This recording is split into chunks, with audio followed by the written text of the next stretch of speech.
तो मेरी काफ़ी समय की मेहनत है जो फाइनली अब साकार होती हुई दिख रही है। और मार्केट के अंदर जो इस प्रकार से मेरे नाम से फेक किताबें, कचरा किताबें चल रही है, उनका दी एंड करने का अब समय आ गया है। ठीक है, पूरे इतनी सालों से मेरे नाम से पता नहीं कितनी फेक किताबें मार्केट के अंदर बिक रही है। ठीक है, तो मेरी अभी तक कोई किताब नहीं आई थी। मैंने कहा था जब तक बेस्ट कंटेंट नहीं बनाऊंगा तब तक नहीं दूंगा।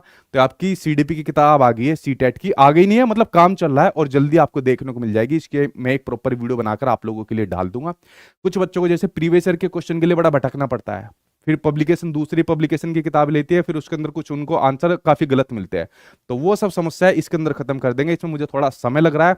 मैं चाह रहा हूं बच्चों को एक बेस्ट कंटेंट मिल जाए ताकि उनकी सारी टेंशन खत्म हो जाए। ठीक है, तो ये किताब जल्दी आपको मार्केट के अंदर देखने को मिलेगी, फिर पीवाईक्यू भी आपको लेने की जरूरत नहीं पड़ेगी। ठीक है, जिन्होंने बैच ले रखा है उनको तो ऑलरेडी इसकी पीडीएफ बैच के अंदर मिल जाएगी और पीवाईक्यू वगैरह उनको सब मिलेगा बैच के अंदर ही। ये वो बच्चे जो किताब के थ्रू भी पढ़ना चाहते हैं। ठीक है, यहां पर सिर्फ लिखा हुआ है सीटेट, सीटेट के साथ में एस्टेट वगैरह कुछ भी नहीं लिखा हुआ। ये किताब जो आपको काम करेगी, पूरा सीटेट में काम करेगी।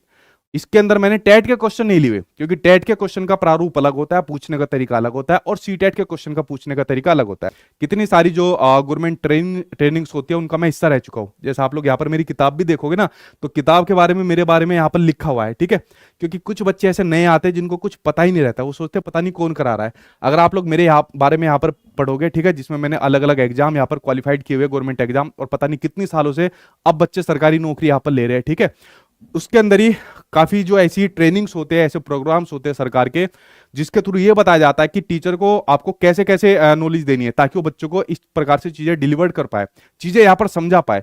तो इन कई ट्रेनिंग का हिस्सा मैं रह चुका हूँ, और उसके अलावा काफी साल से पढ़ा रहा हूँ, तो चीजें और भी अनुभव हो गई है। उसी के आधार पर मैं आपको पेडागोजी पढ़ाता हूँ। वरना किसी किताब के थ्रू आप लोग पढ़ने जाओगे तो आपको पेडागोजी समझ में नहीं आएगी, और अगर आपने चीजें रट ली तो फिर आपका डमरू बजना तय है। ठीक है, बुक ऑनलाइन भी भैया आपको मिल जाएगी। अभी आपका इसका एक इवेंट लगने वाला है बुक का। ठीक है, और इसका लाइव इवेंट भी लगेगा अमेजन और फ्लिपकार्ट के ऊपर, जिस पर मैं आपको अमेजन और फ्लिपकार्ट के ऊपर लाइव आता हुआ दिखूंगा। वो इवेंट मैं आपके सामने शेयर कर दूंगा। तो जितनी भी सीटेट की किताब है वो सभी आपको देखने को मिल जाएगी। सबसे पहले सीडीपी की आपको देखने को मिलेगी। ठीक है, अब मैं एक एक करके चीज आपके सामने शेयर कर लेता हूँ। ये सीटेट का कोर्स है, डेली इसमें आप लोग अपना एडमिशन ले रहे हैं। ठीक है, और उसके अलावा 20 तारीख से आपकी इसमें क्लास शुरू हो जाएगी। इसके अलावा मुझे नहीं लगता आपको 1 रुपया भी सीटेट के ऊपर इन्वेस्ट करने की जरूरत पड़ेगी, और बहुत ही मिनिमम फीस में रखा हुआ है। और इस बार मेरी ऐसी कोशिश हो रही है कि मैं बच्चों को वो सभी चीजें दे दूं जो मेरे पास एक्स्ट्रा भी रखी हुई थी, क्योंकि पता नहीं अगली बार यार सिलेबस चेंज हो जाए। मान लीजिए अगर सिलेबस चेंज होता है तो ये सारी चीजें उस बच्चे के लिए काम आ जाए। ठीक है, और इस बार सीटेट को वो अच्छे प्रकार से यहाँ पर खत्म कर दे। तो जितनी भी लगभग चीजें हैं जो आपको चाहिए, चाहे प्रीवियस ईयर के क्वेश्चन चाहिए, चाहे आपको एनसीईआरटी का कंटेंट चाहिए, मॉक टेस्ट चाहिए, लाइव क्लास चाहिए, सभी अलग अलग सब्जेक्ट के टीचर चाहिए, वो सभी इसी के अंदर है। आपने देखा होगा कोर्स की वैलिडिटी भी मैंने पिछले बच्चों की भी बढ़ा दी, आप लोगों की भी बढ़ी हुई देखने को मिलेगी। ठीक है, मतलब मैं सभी वो चीजें आप लोगों को दे रहा हूं क्योंकि मुझे उम्मीद है अगली बार शायद कोर्स आपका शायद कुछ चेंज देखने को मिले, तो आप लोगों को उसमें ज्यादा दिक्कत ना हो। ठीक है, अगर सिलेबस वगैरह भी चेंज होता है तो आप लोग इसको मेरी Sachin academy official application download करके ले लेना, और वहां पर आपको 20 मार्च से क्लास का टाइम टेबल लिखा होगा, बाकी सब्जेक्ट का टाइम टेबल डल गया होगा, वहां से फिर आपकी क्लास स्टार्ट हो जाएगी। ठीक है।